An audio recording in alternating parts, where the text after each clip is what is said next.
Yan, welcome back ulit sa aking channel. Ngayon magtuturo na naman tayo ng mga basic na kailangan nyo malaman or gawin if ever naman na-encounter yung problema. At ngayon, tuturo ko naman sa inyo paano mag-clean ng strip encoder. So ngayon, ang model naman natin ngayon ay itong XL3800. Yan, siya naman ang model natin ngayon. So ito naman is may mga procedure na siya na kahit si end users kaya nang gawin.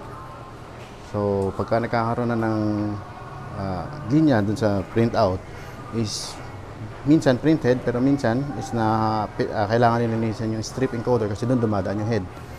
So ngayon tuturuan ko kayo kung paano gawin yon sa side ng end user o per point of view ng end user. So ang gagawin nyo lang, ma'am, syempre unang-una nyo gagawin, pipindutin nyo itong menu.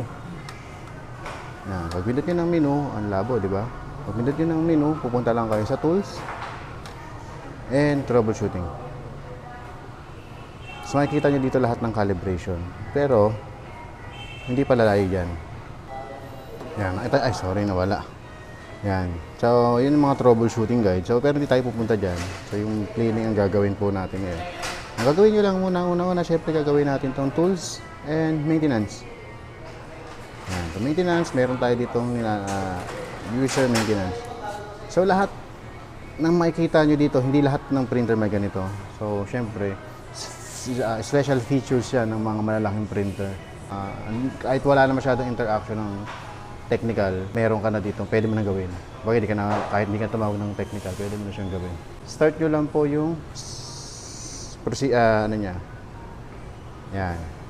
So, nire-require tayo dito ng attention required. So, during this printer maintenance, print head remain uncapped. To prevent printhead damage, HP recommends performing this operation without pausing. So, ito, dire-diretso po ito, ha. Kailangan yung dire-diretso. Pag na-okay ko na to, kailangan dire-diretso tayong kailangan pala mag-prepare kayo ng wag tissue, wag basahan. Kung meron kayong tawag dito, kung meron kayong ano ba tawag sa malambot? Franela ba? Microfiber na basta yung malambot yung pang salamin, mas maganda yon kung meron kayo. Pero kung wala, wag kayong gagamit ng bulak kasi pwedeng maiwan yung pinaka-residue nun. Kahit basa na lang siguro, tapos konting tubig lang para at least ano siya, mag-moist, sumama yung dumi. Yan, okay ko na po ano na to. Yan, syempre unload muna natin yung paper, pinapa-unload ko, may naka-unload kasi nga mamaya makikita nyo dito kung bakit, sabihin ko sa inyo mamaya. Yan. Unload tayo dito, papers, unload. Mapapansin nyo kasi yung paper, kita nyo na, syempre may sensor yan, makikita nyo yung paper nandito sa bungad. So baka kasi syempre baka sumabit doon, pinapatanggal niya na muna. Yan, nakita nyo naka-unload na siya. So pag naka-unload na po siya, handaan nyo na yung basahan, kuha pa yung basahan. Pwede na po yung ganito, basta yung parang mararamdaman nyo naman po yan, yung hindi naiiwan yung himulmul niya. So balik tayo ulit doon, settings, menu, tools, user maintenance, ayan, Layton, ayan. Okay. Yan, makikita nyo gagalaw po yung printer. Tapos pinautusan niya tayo kung anong gagawin niya. Ang gagawin, pinapagawa niya sa atin yung utos niya. Yan. Yan. Pagkatapos ng ganyan, pinapaangat niya na. Yan. Pag-angat niya, makikita nyo, ini-instruct niya ulit kung anong gagawin. Yan, no? Makikita nyo, make sure no object are locate. Basta basahin nyo lang yan, ma'am. Uulit-ulit lang din naman yan, eh. So, pero tuturo ko na sa inyo kung saan yan. Ito po yan. Ayan, ayan, ayan. Makikita nyo. So, yung parang makikita, may dalawa kayong makikita dito. Yung isang parang silver, tapos isang parang itim. So, hindi itim po yan. Ano yan? Parang strips yan na magkakadikit. Nagmumukha lang siyang itim kasi sobrang dami yan magkakadikit. So, yan yung binabasa ng sensor para magkaroon siya ng precise yung ano niya, yung location. Pag gumalaw siya, naka-precise masyado para yung sa print magandang yung quality.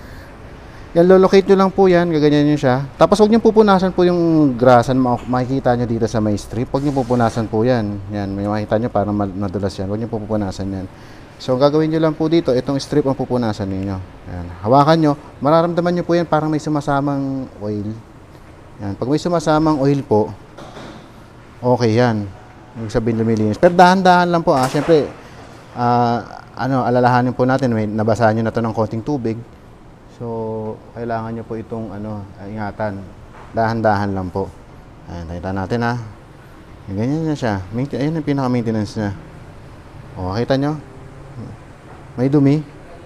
Hindi pa ito ginagamit, partida Paano pa kaya yung mga ginagamit talaga sa mga sa mga operation?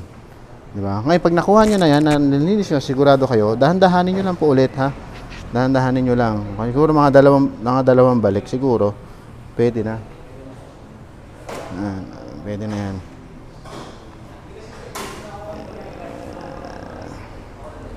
Yan. Kung wala na kayo na nakikitang i-off na natin. Close na natin. Then, pagkatapos po niyan, okay natin. Yan. Nakikita nyo. Moving printhead carriage. So, testing niya ngayon yung mga nilinis natin. Nadaanan. Pinaulit niya ulit Bakit? Siyempre, hindi ko na ito aanahin.